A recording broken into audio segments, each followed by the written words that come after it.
حضور کہیں گے اصحابی اصحابی، یہ میرے صحابہ ہیں، لیکن فرشتے بتائیں گے آپ کے بعد انہوں نے دین بدل دیا۔ تو اس طرف واپس ہیں جو میں نے کہا، نبی علیہ السلام نے کہا میرے حوض کوثر پہ لوگ لائے جائیں گے، ٹھیک ہے۔ بخاری مسلم میں باقاعدہ حدیث موجود ہے کہ عرب کے قبائل مرتد ہو گئے حضرت ابوبکر کے دور میں۔ تو مرتد کون ہوتا ہے؟ جو پہلے مسلمان ہو۔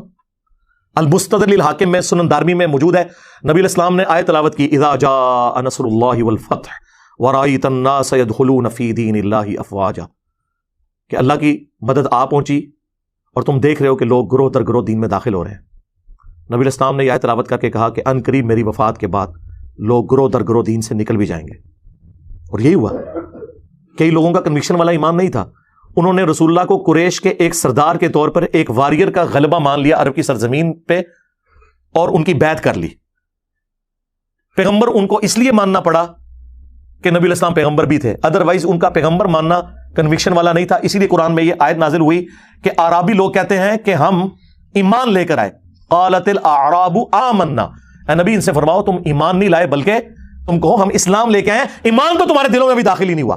سرکار اگر حضور پہ ڈائریکٹ کوئی اسلام لے کر آئے تو اللہ تعالیٰ انہیں کہہ رہا ہے ایمان ابھی داخل نہیں ہوا، تو آڑے بابے تشائی کوئی نہیں، جب تک کہ وہ قرآن و سنت کے مطابق نہیں چلیں گے۔ اور یہی وہ لوگ تھے جو بعد میں پھر نبی علیہ السلام کا دین چھوڑ گئے، جن کے خلاف حضرت ابوبکر نے قتال کیا، جو بخاری مسلم میں آتا ہے۔ اور بخاری مسلم میں انہی لوگوں کے بارے میں ہے کہ حوض کوثر سے انہیں دھتکارا جائے گا اور حضور کہیں گے اصحابی اصحابی، یہ میرے صحابہ ہیں، لیکن فرشتے بتائیں گے آپ کے بعد انہوں نے دین بدل دیا۔ نبی علیہ السلام انہیں پہچان لیں گے، ظاہر شکلوں سے پہچانتے ہوں گے نا، لیکن یہ نہیں پتا ہوگا کہ بعد میں کیا کیا۔ بلکہ بخاری مسلم کے الفاظ ہیں، میں اس وقت وہی کہوں گا جو عبد صالح عیسیٰ ابن مریم کہیں گے کہ اللہ جب تک میں ان میں موجود تھا ان پر گواہ تھا، جب تو نے مجھے اٹھا لیا پھر تو ان پر گواہ تھا، اب یہ تیرے بندے ہیں، چاہے انہیں معاف کر چاہے انہیں عذاب دے۔ لیکن اللہ تعالیٰ کیا فرما رہا ہے کہ آج کے دن سچوں کو ان کا سچا عقیدہ ہی نفع دے گا۔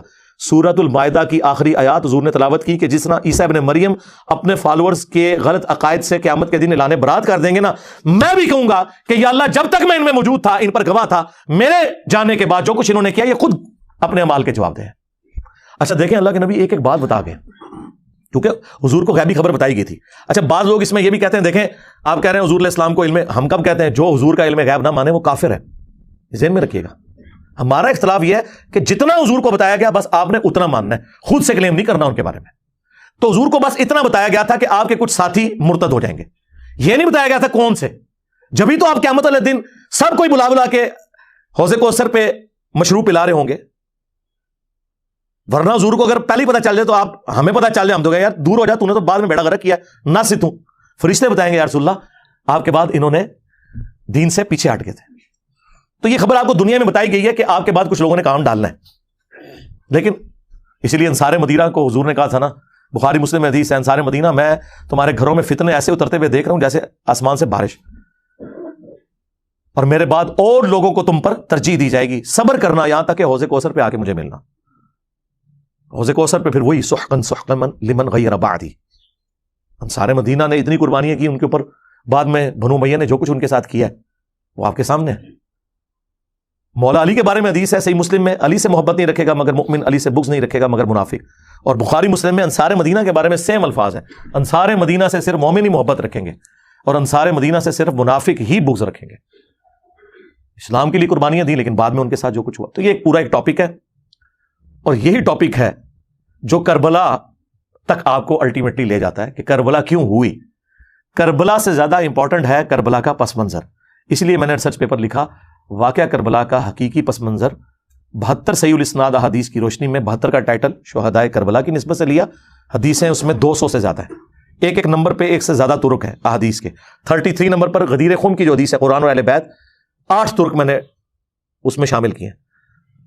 خلفائے راشدین کون ہیں، اور حضرت عمر فاروق کی شہادت سے لے کے رضی اللہ تعالیٰ عنہ شہادت کربلا تک احادیث میں نے ساری جمع کی ہیں، اکثر بخاری اور مسلم سے ہیں، جو ادر دین بخاری مسلم ہے اس میں نے دور حاضر کے بڑے محدثین کی تحقیم لگائی ہے، شیخ البانی کی، شیخ زبیلی زئی کی، شیخ شعیب آرناؤت کی، سلیم اسد صاحب کی، اور لوگوں کی۔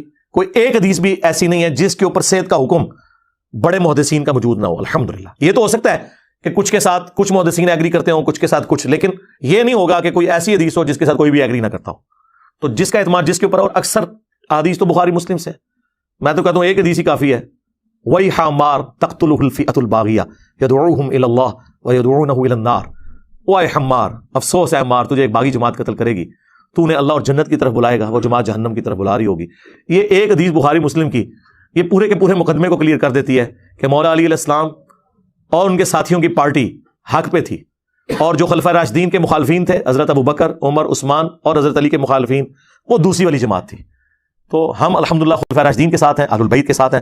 اللہ تعالیٰ دنیا اور آخرت میں ہمارا خاتمہ اسی عقیدے کے اوپر کرے، اور آخرت میں انہی بڑی ہستیوں کے ساتھ ہمیں محشور فرمائے۔ صلو علی محمد وعلی محمد، اللہم صلی علی محمد وعلی آل محمد واصحاب محمد وازواج محمد اجمعین الی یوم الدین، آمین۔